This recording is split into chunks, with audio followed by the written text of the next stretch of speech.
Typically on this channel, the subject matter is pretty dark, and I'm excited to take a brief break from that today to talk to someone I've been following and admiring for over 20 years, Tim Heidecker. Many of you might recognize him from Jordan Peele's horror classic Us, Showtime's Moonbase 8, appearing in hit shows like What We Do in the Shadows and I Think You Should Leave. But Tim has done so much more as an artist and creator. I can't think of anyone more prolific. He's a musician, he's an actor, he's a writer, he's a director, and a producer on so many amazing projects in both film and television. Currently, he hosts the awesome Office Hours Live, the On Cinema series, now on its 15th season, and just released his latest studio album, Slipping Away. Most important to me personally is his cultural powerhouse, The Tim and Eric Awesome Show, on Adult Swim, which has influenced and inspired so much in the world of comedy and video editing from the early 2000s until today. Tim Heidecker, thank you so much for coming on the Empire Files. It's a huge honor to have you. Finally doing it. This has been a long time in the works.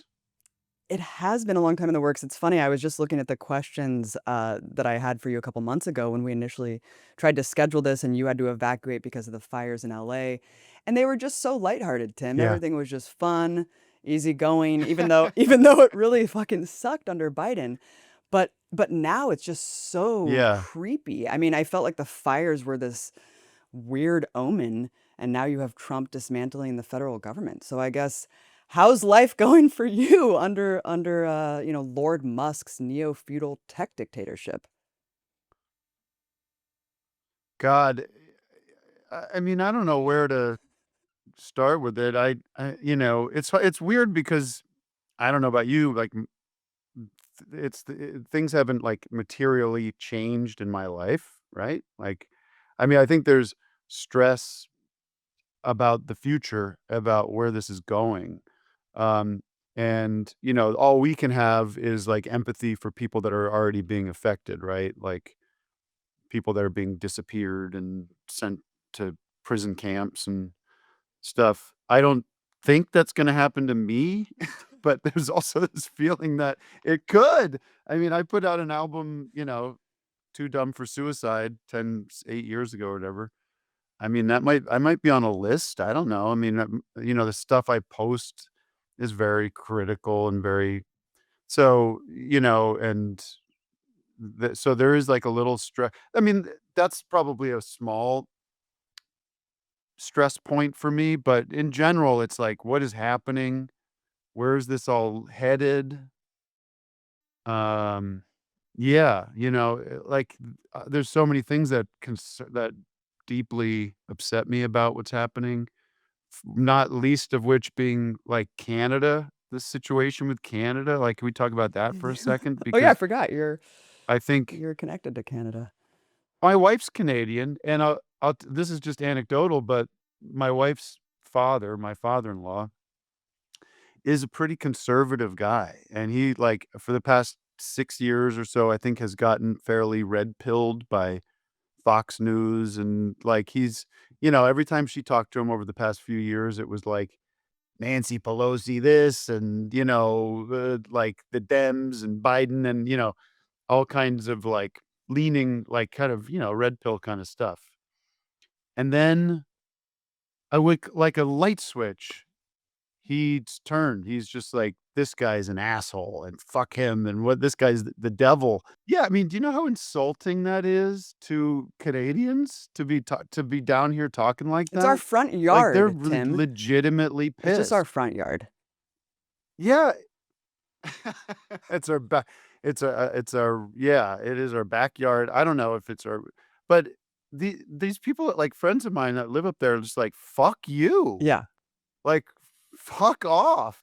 So I mean, that's just one thing. And it's like, have you heard a good argument from that side about this? Like, it's either really stupid or this sick, like, mafia mentality of negotiation that I don't wanna have anything to do with. Like, I don't wanna associate my nationality with that kind of energy, you know what I mean?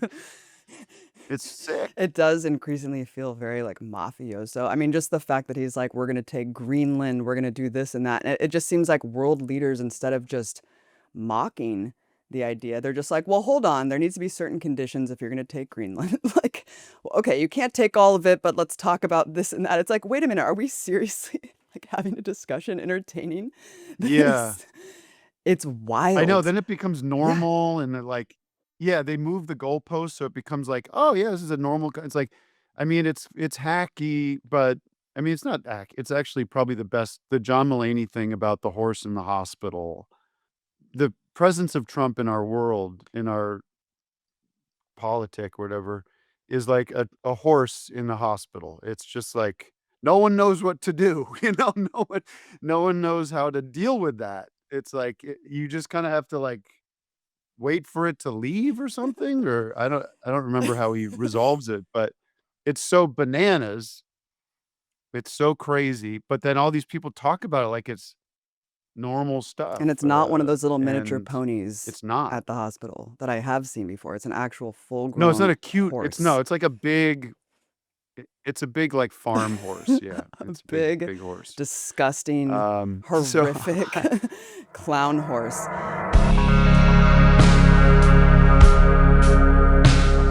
Well, I think another weird feature of the yeah, reality that we're wading through, Tim, is just the denial of reality, the constant gaslighting, the flipping reality on its head. And I think a perfect the example of gaslighting, this yeah. is this what the media called the stiff-armed the stiff right arm salute that Elon Musk did twice at the inauguration. I mean, Oh do you think that's god. an accurate description?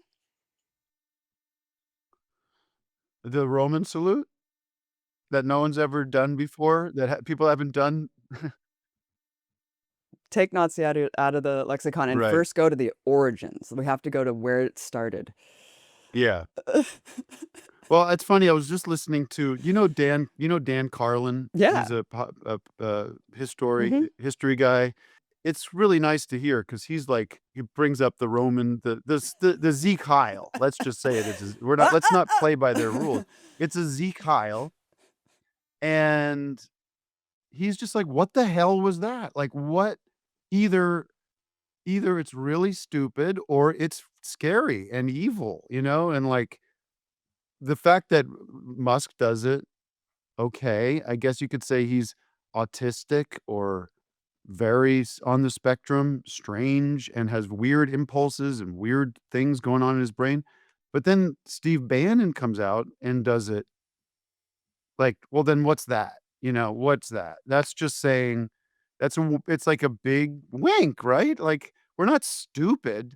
It's hard because it's like, I do take like the term Nazi is like, well, what do you mean? Like, what are we like the words get weird because, literal Nazis, I don't know, they had a very specific vision for the world that involved Germany, and German people and like can we just call do we have to use that word or is it like is it fascism? It seems like fascism, it seems like autocracy, plutocracy, all these words we get maybe it get lost in the it gets a little like lost in the semantics of it or something, but it's probably just like a new thing, right? Like Yeah, it's a new iteration it's of fascism. I MAGA, mean, this it's is Trumpism, this it's it's yeah, neo-fascist, whatever it is, it's fascist. Absolutely, and in the truest sense of the word. But what's funny about the moment,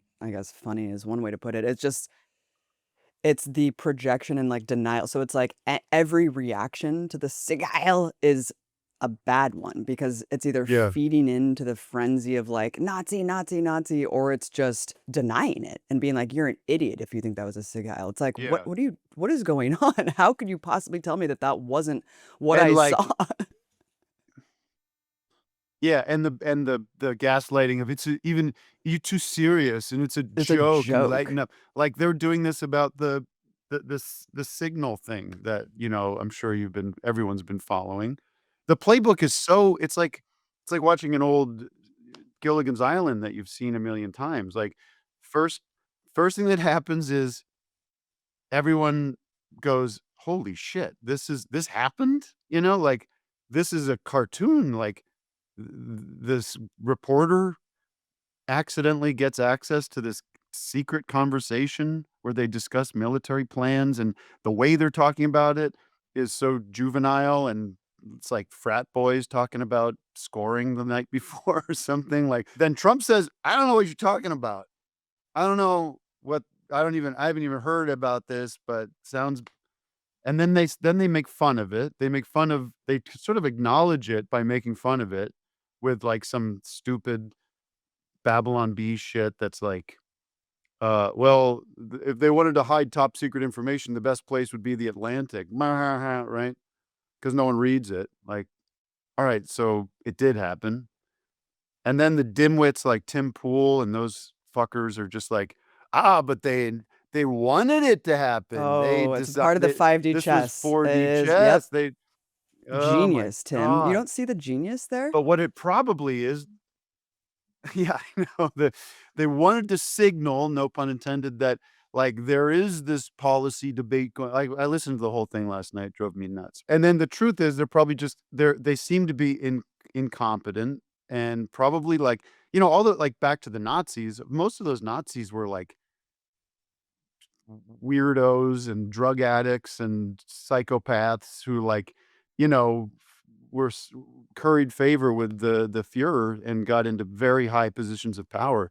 But they were all, like, very unstable people, and that's probably what we're dealing with here. This Pete Hegseth seems, like, very unstable, Dan right? From what Bajingo we learned seems about him, actually like, stable to me. Dan Bajingo. deranged. This Kash Patel, we're gonna show this on office hours, but I just happened to be watching one of these hearings, and Kash Patel is not talking, but he's in the frame, and he's, like, maniacally, or, like, kind of, like, meth Yeah, level playing with his pen and his and his paper. eyes are Did you all see that? bugged out like super huge saucer pills. You're Yeah, like, and "What is going he's on?" like he's, like, touching his tie and adjusting. He's, like, tweaking out, and so I think, I don't He's just know, autistic. it's, All these well, it's like the Elon Musk thing, he's just autistic. It's like that's the it would make more excuse. sense if he had Tourette's or something. I don't The autistic thing doesn't make Right. any sense to me because I've never that's offensive to autistic people, but I think what's so Yeah, yeah. bizarre and just surreal about this moment, like you said, I mean, it's beyond parody for so many reasons, but it's also just so dark and dystopian, especially having these, unelected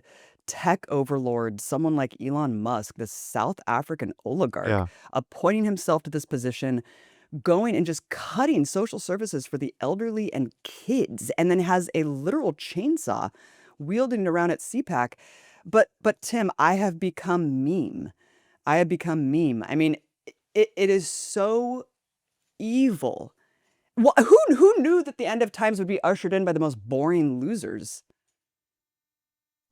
Yeah, they are really pathetic and embarrassing and cringy to watch, yeah, I mean, you can look below the surface and find the roots of their ideas and this whole, like, technocracy concept. I really do, it seems like the evidence is there that they don't believe in the republic. They don't believe in the concept of representative government. Like, I get the idea that, thing like ideas come around, and systems change, and technology makes it possible for things. We came from a feudalism, or we didn't, like, styles of government evolve or whatever, and, like, they probably think that they're doing something noble, but on some level, but it seems pretty uh reckless, and you know and probably done with great incompetence. Like, so, the other day, I mean, I was watching before we started. You were having trouble with your headphones, and it reminded me that with all this talk, and I'm a fan of, I don't know, I haven't really had to rely, I guess, on, like, the federal government. I mean, I guess I do, in the sense that, like, I drive on highways, and I am obstinately protected by our military, in the sense that we haven't been invaded by anybody and stuff. But, like, I don't rely on social services. I've been lucky that I don't need to, but this idea of, like, waste, fraud, and abuse, they keep drilling this in: waste, fraud, and abuse. Well, I was getting a ride back from the airport at LAX, and I get picked up, and the driver has the little parking slip that you pay for parking with, you know? And he puts it in the machine and pays for the parking, and then goes to the exit, and there's the gate there, and puts it in the thing to get out, which didn't work, you know? And the thing didn't open up. And so he presses the button, and this lady comes out. Now she's gotta call her boss, and it's like 3 or 4 good solid minutes of trying to figure out how to open the gate. And I'm like, this is where all the the inefficiencies we deal with most of the time is in the private sector. It's all the time. It's like the cable company, the electric company, these companies that are like privately owned are the fucking things that give us angina, you know, give us like everyone can relate to that. I mean, it can get pretty hacky talking about it, but that's what I think. And then on the opposite, like my dad, who's a fairly conservative guy, I remember when he got on Medicare, you know, and he was like, "I have to admit, that was a pretty smooth process." You know?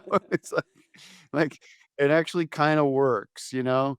So, I don't know, I'm sure there's all kinds of but I don't think that their intention is to go in there and make all these things work better. I think their intention is to go in there and destroy them, No, I mean, you especially knowing know? what an And evil that's seems like what they're doing. maniac Elon Musk is. He refuses to pay child support. I mean, he's trying to keep his custody battle in Texas. It's like one of the only Oh, states that god. actually has a cap at $3,500. It really exposes just how evil this motherfucker is. I mean, at least Trump's kids get to reap the benefits of being in the Trump family. It's like Elon Musk has like a breeding fetish where he just Yeah. doesn't give a shit about the kids once he has them. Yeah, it's not hard to make the argument that these are not good people, you know, like, the evidence is all over the place. It's the other thing Dan Carlin said. He's like, "Listen, I just don't think this guy" in relation to Trump, but you could say it about Elon Musk. He's like, "I just don't think this guy is a good person," you know, like, that shouldn't be that hard to yeah, I mean, there's so much evidence of it. There's just piles and piles and piles of evidence of him not being a good person, you know, like and of course, I mean, everybody's gonna say, "Well, Clinton wasn't a good person either. Barack Obama was a narcissist." It's like, yes, but there are degrees of this shit that we have to live with or Yeah, tolerate, I and love the like TDS thing. It's like, you have TDS if you criticize the most powerful person in the world who's just gutting the entire government. I shit. It's liked just you when you were garbage. funny, Tim. What the fuck happened to you? But no, Yeah. the whole thing about Elon is so desperate to be funny, which is actually like quite sad that this guy is like destroying the planet because he Oh, just yeah. really wants a laugh and wants to be this edgelord meme maker. I mean, he's so desperate for cultural relevancy he would die to actually be funny. Babylon Bee would die to be funny. And, you know, a couple of years ago, all the Yeah. Republicans could amass would be like Clint Eastwood and Scott Baio at the RNC because they didn't have celebrities. They didn't have comedians on their Right. side. But Tim, look how much has changed. I mean, comedy podcast. Look, you do a podcast, you just try to have fun. You just want Mm. to laugh and have a good Yeah, yeah. time. You're not Yeah. using I your mean, comedy we yeah, podcast as a and, you know, we vehicle get for fascism.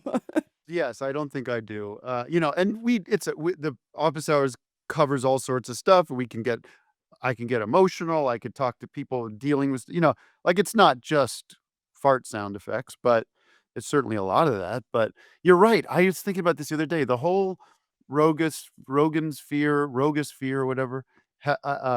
Tim Dillon or Andrew Schultz, all these people like I can't believe that that isn't getting just slammed for just on the idea of funny being like, all you guys are doing is like talk it's like you're The View or something. Like you just every time I tune in, you're just talking politics. You're just like interviewing and you're like it's like state sponsored almost too, because they're like talking to RFK. Like during the election, it was like every week, Joe Rogan talks to so many billionaires. It's unbelievable. Like, that seemed like who is he who is funny on that I don't know. I've never seen anybody, like, being funny on that but I also wanna say because it goes both ways, like, the idea of talking about what is funny is pretty stupid, you know? Like, I don't know, you seem to think I'm funny, right? You know, like, you think I'm funny, but that doesn't make you better than somebody that thinks I'm not funny. I don't know. It just, I mean, maybe it probably does, but that might just be a You know it coincidence. does. Like, I, I think I think I'm pretty funny. I I like like, me.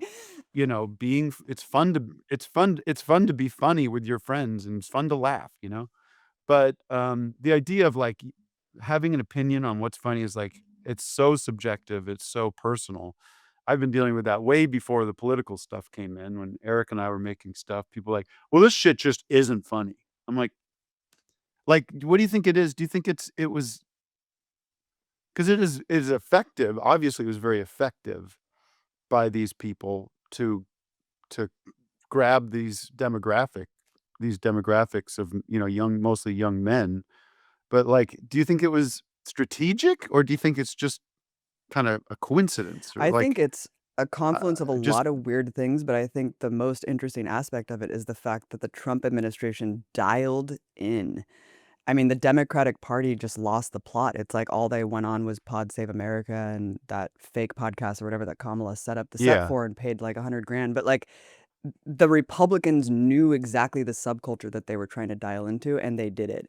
Theo Von, Joe Rogan. When I saw those yeah, people at the RNC, I was like, oh, it's over. Like the fact that they knew to go on Theo Von shows, yeah. like, no, this is. Are they being used, or are they kind of, Well, I think like, everyone's a in multimillionaire. on it? You know, I think once you're in the club, like for example, look Right. at these It's Silicon Valley right. overlords. I mean, back the Google CEO was actually protesting the Muslim ban back in 2016, and now look at what you see 8 years later. All of it's folded into the Trump administration. They're all at the inauguration. It all was virtue signaling.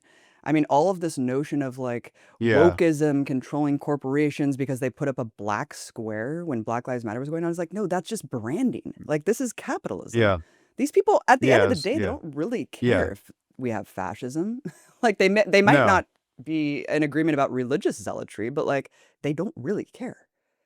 Right, as long as the lanes of trade remain fluid, and I mean, as long as money's being made, but that's the delicate balance. Like, I always try to think about it from their perspective. Like, it feels like there are true revolutionaries in that crowd, maybe Steve Bannon or somebody like that, who, like, really seem like wanna tear down the world order, like, much like like, maybe coming from different angles, but, like, really disruptive. And but there must be genuine fear that, like, you pull the bottom of the deck out of the house of cards, and, like, you have real economic catastrophe for everybody. Like, unless you're, truly, like, in the top 1.0001% where you could potentially, like, self-sustain on an island if you're like Mark Zuckerberg, I guess.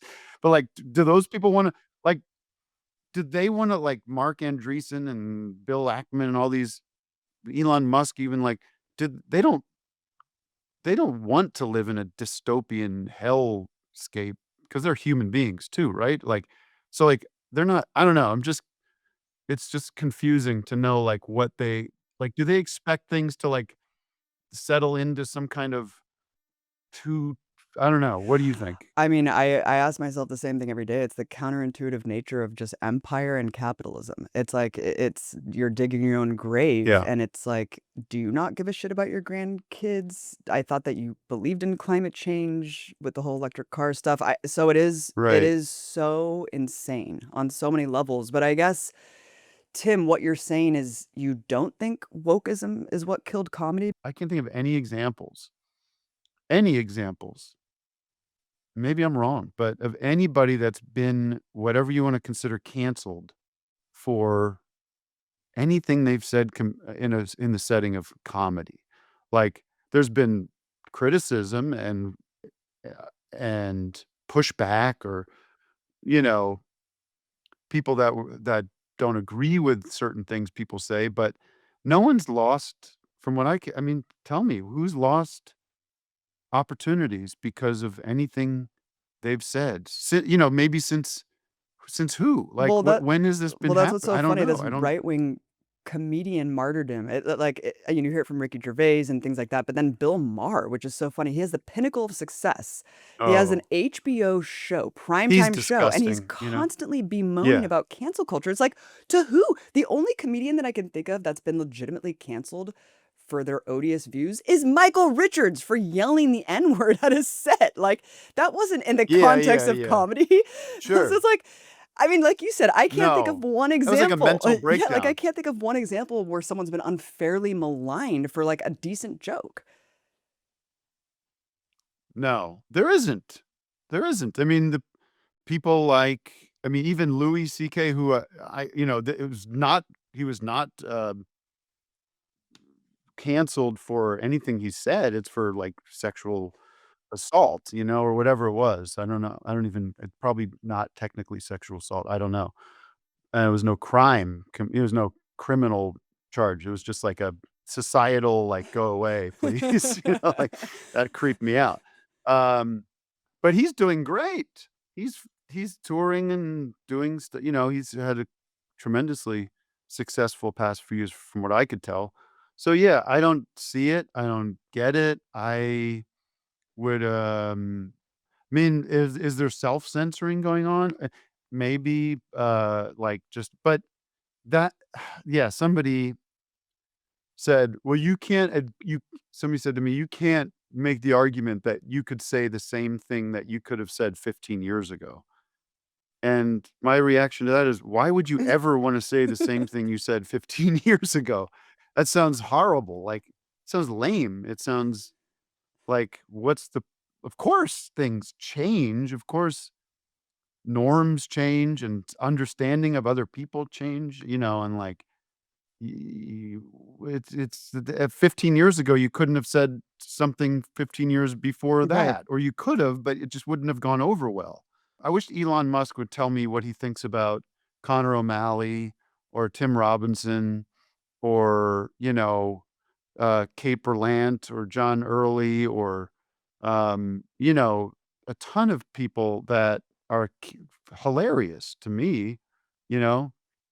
Kyle Mooney just put out this album that's so fucking stupid and funny, and I it's everyone should listen to it because 'cause it'll make you laugh, and there's, like that's all we're supposed to be doing is, like, communicating, an idea that one of us has into the world that will make you, like, forget about your shitty day for 10 seconds, you know? Um so, there's tons of comedy out there that I love, and then there's a lots of shit that seems just like you said earlier, like there's some kind of propaganda platform for the Well, yeah, fascists. and it's all these people being like, "You can't make jokes about trans people." It's like, how many jokes do you wanna say about trans people? I mean, how is that your whole I routine? know It's what like, yeah. what? Like, wow. Yeah, It's just so exactly. weird. I'm sure I could come up with a trans joke that my trans friends hopefully would find funny, and probably some of them wouldn't, but that's okay, like, I don't it just seemed like the trans stuff wasn't comedy at all, it was like soapboxing, it was like it was a it was, Yeah, it was anyways, weird. I don't I get it it, was but what were it you gonna was really say? strange. I mean, I do wanna just talk to you really quickly about Palestine, Tim, because of everything that's going on, the ceasefire, Israel resuming its bombing campaign. Well, I'm the expert. And as the Mideast expert on foreign affairs, I couldn't Yeah. help but to, ask your Yeah. opinion on it. I mean, look, you've called it a genocide. Um, Entertainers everywhere are Yes. getting in a lot of trouble for just speaking plainly about what's going on. Yeah, there's the cancel culture. Yeah, There's the cancel culture, I think. It feels like there's such pushback. yeah. But And sorry, I go just ahead. wanted to ask Yeah, where your thoughts I were. don't I mean, know. what I is your mean, perspective on it? Because you have watched Gaza Fights for Freedom. You knew the situation before this happened, and it's just been yes. really tough for the last 17 months to witness this. And I just wanted to get your take. It is so I got in trouble for saying it was very complicated because in a sense, I agree it isn't complicated. It's like an indigenous people that have been living somewhere for a very long time. I've been colonized and put into an apartheid state condition for many years, and of course, there's going to be pushback to that and resistance to that, and that's definitely logically going to lead to fighting and violence and war, and the American or even just sort of the Western perspective on Israel has been so it's Johnny Appleseed. It's George Washington cutting down the cherry tree. It's like it's so ingrained in our persona as our that it was very hard to kind of break out of that mentality, that mindset, and really look at it from maybe an Arab or a sort of a Middle Eastern's perspective, of a Palestinian's perspective. It's clear to me that we're just, it is a genocide, and it is that we're complicit in it, and we feed it, uh, and I think it's going to get worse. It seems like that Trump is a enabler of it, and of course, the Christian right c idea of their symbiotic relationship with Israel is gets very apocalyptic and very scary to think about how this plays into their plans for the future. So, I think thanks to your work and, like, the films you made, and, it was able you were able to show, I think, anybody that was open to it, that most of these, the the vast majority of these people are just, you know, regular folk trying to live, trying to raise their kids and provide for them and lead normal lives, and, it's I can't imagine, how hard it is and how, dispiriting it is, to the folks that are still around, and the yeah, the trauma that's gonna continue on for generations, and yeah, I mean, I can keep going, but that's kinda where my head's around it. Yeah, and the fact that not only the trauma incurred by the people obviously who are going to survive and the limbless kids and all of that, the orphans, but also just the Yeah. impact it's going to have on the planet, and it brings me to just Mhm. 9/11 until today. I mean, the war on terror, this unending kind of slaughter in our names around the world. Yeah. And the crime of the century, the Iraq War under George W. Bush, there's so many parallels, I guess. And I know that you were on the streets protesting the Iraq War. And it just seems like here you Yeah. were during the Bush administration with this failed son who couldn't even string two words together, but he was surrounded by like seasoned politicians and stuff. Now, fast forward 20 years, you have Trump surrounded by absolute clown posse, um, a total league of Yeah. his own, still conducting all these atrocities in our name, on the precipice of like world war. And I think that we are going Mhm. to feel repercussions from this genocide for generations, Tim. And I guess I just want to get your perspective Oh, on yeah. on you know you having that political awakening, your career exploding under George W. Bush, and just your perspective and Mm. like just thinking back on the last 20 years and how that influenced you as an artist and person. Well, it's funny, I remember living in New York and protesting that war right before, and it was an unsuccessful protest. I mean, it was We didn't stop it. really shocking because I don't know, there was 1,000,000 people in the streets, or there was something crazy like that, or 100, I don't know, it was the entire all of Manhattan was like people walking up Fifth Avenue or something in front of the UN, and I was there, and all my friends were there, and there was this feeling of, like, trying to stop a and I was in New York for 9/11 too, and I was probably, the weeks after 9/11 very much like, "Bomb the fuck out of these motherfuckers," like, I was all on board, like, American pride with a little bit of, like, I remember, like, David Cross had a special out right around then that was kinda, like, calling some bullshit on the American narrative there, like, really, like, well, what was Bin Laden complaining about, and then you look into it like, "That's actually kind of, I kinda like um some of it checks out. It wasn't just that they hate freedom, it was, like, very specific about certain things, but, not that I'm condoning it, but you at least, like, understand, like, where we fit in the world and, like, how we're perceived and how dangerous that can be. So, yeah, I protested to no without any success, but that's where my political roots were sort of formed, and this was before I had a TV show. It was when I was just struggling in New York and not really getting anything accomplished. My positions have changed, and like I said, it took me a while to kind of wrap my head around Israel and the Palestinian conflict there. Like, I feel like I have empathy, and I feel that it's impossible to not have empathy when you see the suffering going on there. I think a lot of Trump's success has been seizing upon the dissatisfaction, obviously, not only with the status quo, but also with the corporate media, the lies, I mean, stemming from the Iraq War, and to capitalize on the notion of fake Yeah, news and, all of this kind of faux populism, and then gravitated in entrenching it into the right wing. It's been actually very smart. Going back to Bannon's strategy, I mean, pulling up all the disaffected Bernie voters and moving them over to the right. It's insane. I yeah. mean, the levels of propaganda with Palestine, with our foreign policy, and it masks and obfuscates our true role in the world. And I think that's becoming more and more exposed. You mentioned at the beginning of this that, your material reality hasn't really changed.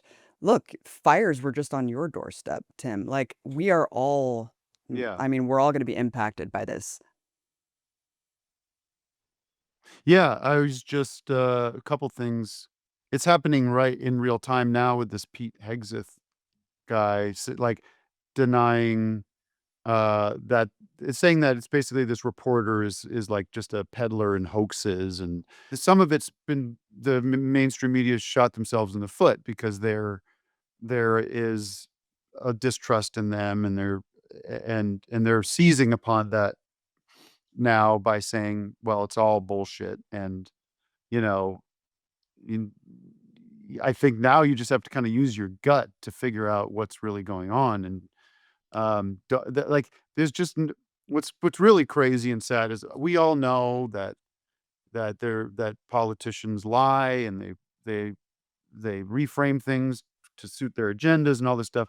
The fact that I don't believe anything that this administration says. Like, I don't believe any of it. Like, and it's like you have to just tune it all out because there's none of it that you can rely on. Um, because if you start accepting some stuff in, it feels like you don't know how to turn it, you don't know how to, like, regulate it because it's gonna get all mixed up with stuff that, of course, they're saying stuff that is true at some things are just factually easy to prove, but you almost have to just completely wipe them out as sources of information, which is really fucking scary and sad to think that the, federal government can't be trusted about anything.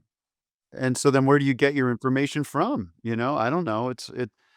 The information is gonna get harder to discern. There's tons of great reporters out there, and, I think there's a way to get information that I trust, but it's gonna get harder and harder, It that's for it sure. certainly is. I think this is where people have really missed the mark. Not only obviously what you're talking about, which is the lack of media literacy and critical thinking and the influx of just more consolidation and censorship and control with the algorithms and the top down, consolidation with right wing media. I mean, if you look at the landscape of media, it's just totally controlled by the right wing, which is just totally runs counter to this notion and myth of the liberal media controlling everything.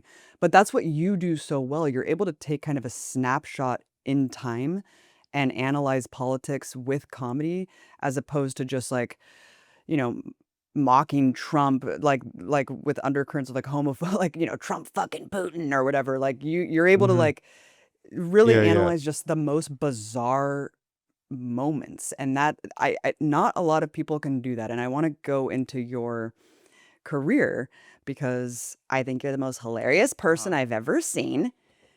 You're the funniest person in the Oh, thank world. you, Abby. I truly believe that. What's really interesting to me is, like, you said initially that music was actually your first passion. You kind of by happenstance, I guess you met Eric and you were doing these experimental, like, art films. I guess talk about how that all manifested into the sketch comedy that you guys started. Yeah, we were roommates in college and in film school, and we're trying to become sort of serious filmmakers and wanted to just do, make stuff. But I think in our free time, in our recreational time, amidst, drinking a lot of beer and smoking some weed and being young college kids, like, we'd make stuff that we didn't feel fit into the boundaries of the film school world, and some of that sometimes that filtered into the schooling, but, a lot of it was more sort of art films or weird prank phone calls or little animations or photo shoots, and, throughout those years, we kinda developed a sensibility and sort of a, point of view and stuff that just made us laugh. And after college, we kinda kept at it, and we'd get together and just, it was a recreational fun thing to do is to try to make something with our limited resources, and one thing kinda built on top of another, and we started to build up this body of work that felt different and, found a couple of people out there in the real world that agreed, and that led to Adult Swim, and Adult Swim picked up a cartoon of ours that we had sort of a short film version of the show, little pilot kind of thing, and, yeah, so we kind of just kept making stuff. I mean, for 2004 till 2012, I think we were pretty white hot in terms of just making You stuff. were indeed. I mean, and how did you meet Doug Made a Lussenhop? lot, a lot of Because stuff. he I mean, I have to give him a shout out because he does a lot of the genius editing. I remember watching that Uma Ma sketch and I was just like, I mean, I'll Yeah. never fucking forget it. It was Mhm. like it was amazing, and I think it's so funny knowing that he actually started out doing VNRs, those video news releases that were like fake commercials that local news broadcasters would put into their broadcast pretending like paid for by Big Pharma and stuff like that. It's just a crazy story. Yeah, he was just a commercial editor, like a, edited whatever the job was. He's a Chicago guy who came out to work on, like, yeah, I think he worked at the Playboy Channel for a little bit. I think that's true. But he came in and interned for like 6 months on Tom Goes to the Mayor. We thought he was really funny. I actually didn't click with him right away. Eric clicked with him quicker, and I just kind of was like, "Who is this guy?" It takes me a little while to warm up to people, I guess. But he quickly became like like one of the guys that really defined the look of our world and his editing. And we just gave him like so much trust and space to like play, and just that was what was, I think, successful about those early years for us was no one was looking over our shoulders. It wasn't easy, but there was like a feeling of we should we should try, we should experiment, we should play, we should, not think that there's a certain way to do things. And from that, like, yeah, like our own little rules developed and our own kind of style developed.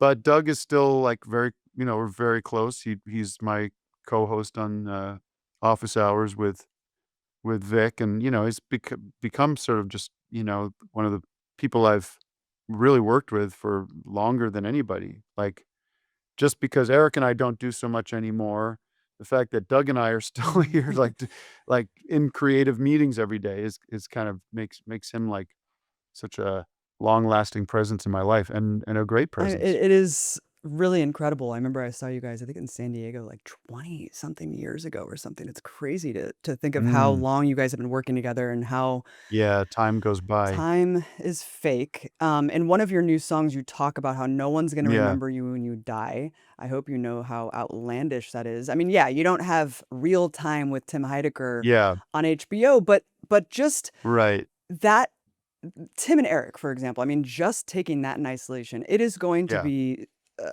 the bedrock of comedy and video production for generations. It is absolutely insane what you guys have done and what you've done in your body of work. And it's just this brilliant long form comedy. And it's a meta commentary of like the industry. Like, for example, your asshole doppelganger comedian. Like, have people taken yeah. offense to that because they see themselves in that character that you've come across? Or do people No, nobody well, I can't say for sure. They don't tell me if they're taking offense. Like the only actual feedback I've ever gotten in that falls into that category is I did a parody of Bill Maher's Club Random with That was Fred incredible, Armisen by the that way. rec we recreated his whole set, and just I found him so smug and swarmy, and there's so many funny things about that show when it started, where he's constantly making drinks and fiddling with his ice and his lighting his joints, like and then just, like, being so dismissive of his guests and so rude, and, the whole thing was just like, I was that when I go after something, it's usually because I'm just, like, fascinated by it, and, like, I can't believe this is real, like, I can't believe people are watching this, I get very indignant about it, like, I can't believe this exists. So I gotta do something with it, it's inspiring. But anyway, he, apparently I heard this from a first person source or whatever, that first source, uh, that he called this producer and was like, "Do you know who Tim Heidecker is?" "Yeah, yeah, he's funny." He goes, "He's a fucking asshole," and he was really pissed about the parody, That's which amazing. says everything you need to know about that guy, if you can't take you can't look at that and be like, "Ah, you know what? That is you got it." Like, I do that. I do that, like, or just suck it up, like, get over it. You're fine. You're gonna be fine. But, yeah, mostly I don't hear the criticism from these people. I do know that special of mine, the stand-up special, I mean, everybody in that world saw it or pieces of it, or, like, they knew what I was up to, and I think it's probably the ones that are successful, I think, probably have a sense of humor about it, but, Yeah. yeah, Well, Bill yeah, I love how Bill it's, Maher's the only one who's been like, Bill Maher does "Get not. this He's the offline." exception to the I'm rule. surprised. He's, like, so offended. "Can we "Can we sue?" sue?" Yeah, Well, really yeah. quick side question, I know this might be silly, but I've always wondered, where do you cast your characters for Tim and Eric and on cinema? Because it's not the typical people that you would find in, like, a Hollywood casting call, they're not plastic, they're very real folk that No. everyone can relate to. Where the hell do you find these people? Yeah. I always say that, like, we're looking for the people that submitted a casting, like a headshot, to a casting company, and then forgot about it, and, like, went back to their life, and 10 years go by, and then they're like, "That guy, come on in," So, we're just looking for people that were interesting and felt off in a certain way, felt, you know, we knew from the beginning, like, for a sketch show, we didn't wanna cast, we didn't want, like, sketch troupe type people playing old men, we didn't want, like, a 23-year-old Harvard grad, wearing a white wig and a fake beard. We just get, like, a guy with white hair, just, like, cast real people to play these parts, and so that went on, that just kind of, again, like, through experimenting and through playing and trying, you find your your own little borders get built, your own home gets built that way, and it compounds upon itself. You start those people bring their friends in, or, you know, you start casting from background people that you have, like, that guy won't stop talking. Let's write a part for him, you know? Um, some things are like yeah, on cinema is similar. I think there's a little more as I get older, there's, like, a little more care about it not being like the joke is on them necessarily. Like, we're not there to we're a little more concerned about, like, creating a reality in that show. Like, everyone on that show is kind of more or less grounded, in reality, and Greg and I are the ones that are off spinning out into space mentally. We watch David Lynch movies, and I think actually, like, if you look at, like, some, the mid-period Woody Allen movies, there's a lot of, like, characters, like, just people, you're like, "God, where do they find that guy?" Street casting, like, the Safdie brothers do it really well now. where you're just like, yeah, again, it's like we're not interested in people that have been pursuing acting and take it very seriously because you can get that elsewhere. That's all over the place. So it's just, and it's fun to work with those people and feel like a little bit more like marionette people than directors trying to find.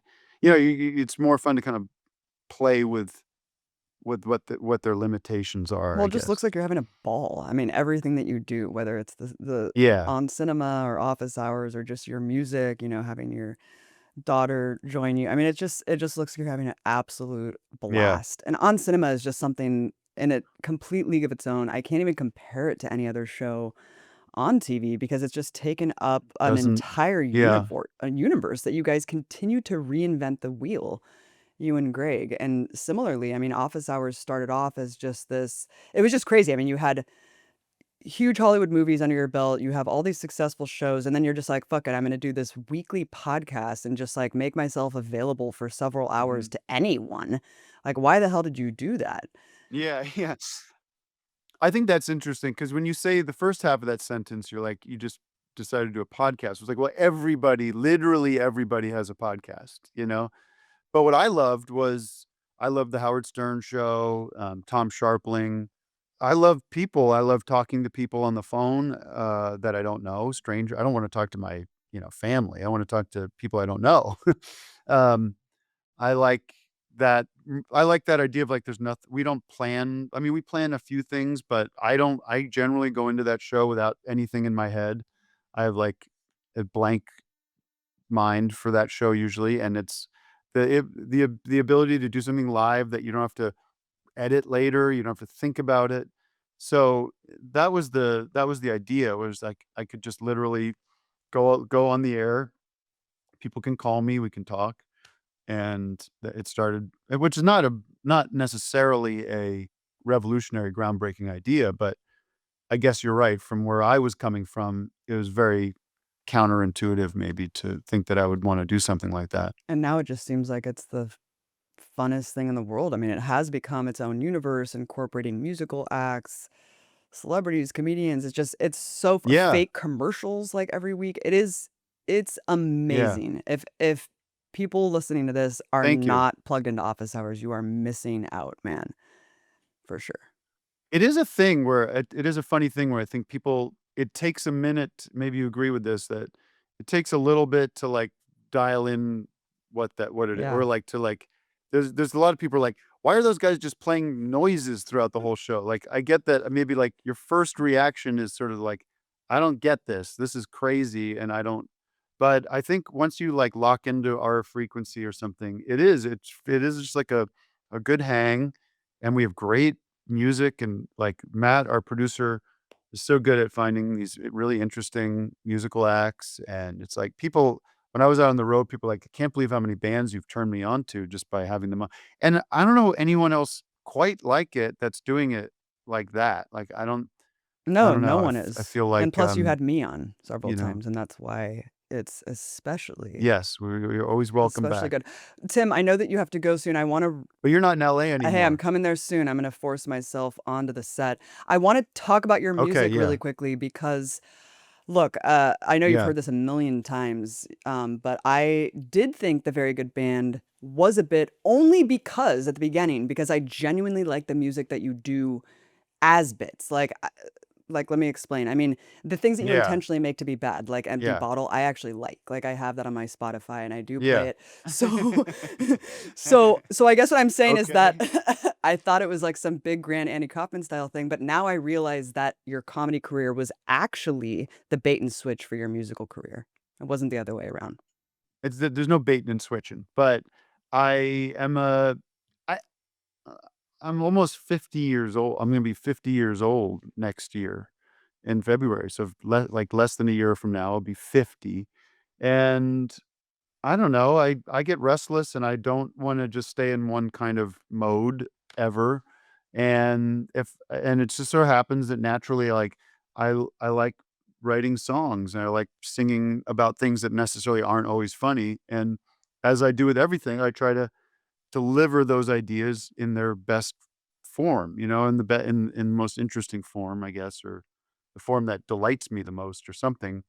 So that's all it is, and I think that as I was contemplating, doing that, it was like, well, that's interesting and that's possibly dangerous or like destructive to the perception people have of me, like what am I that might be a bad idea, but that also that plays into the idea of like exploding what perceptions you should have of me and all that kind of stuff. So, and then by playing with this band and going out and doing it live, I found like a new fun creative outlet where I love the people I play with.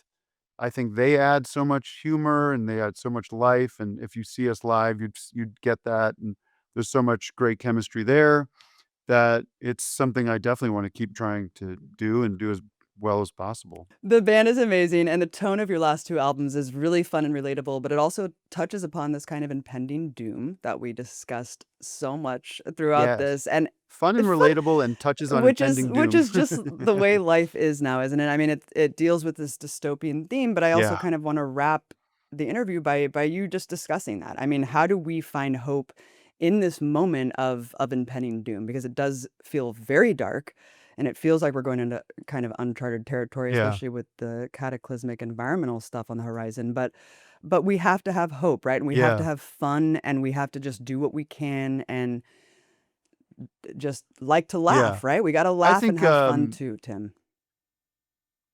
yeah, I think we have to it's not the only thing we should be doing, but we should at least, talk about it, and, I think when we talk about it, we can when you're like it's like talk therapy or something, like, when if you're going to sleep at night and all you can think about is, like, how doomed the future is, it can be very hard on your system, it can be very hard on you physically and mentally.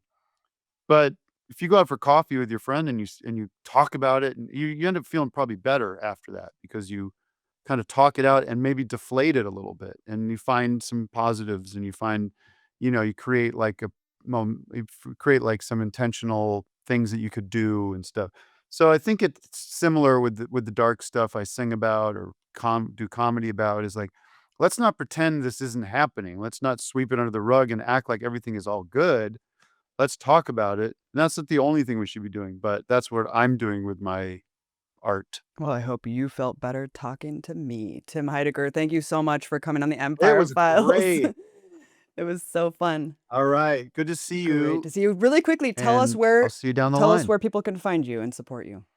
This is one thing I wanna just promote. The past since the pandemic, pretty much, I've launched the for office hours, Patreon is how we fund the show, and for On Cinema, the High Network, HEI network.tv, is the only thing that supports that show, and it does pretty well, but this is the gospel that I'm trying to get out there is, like, stop worrying about Disney and Paramount and these don't like, those are lost causes in a lot of ways, like, they're not gonna be doing very interesting things for a long time.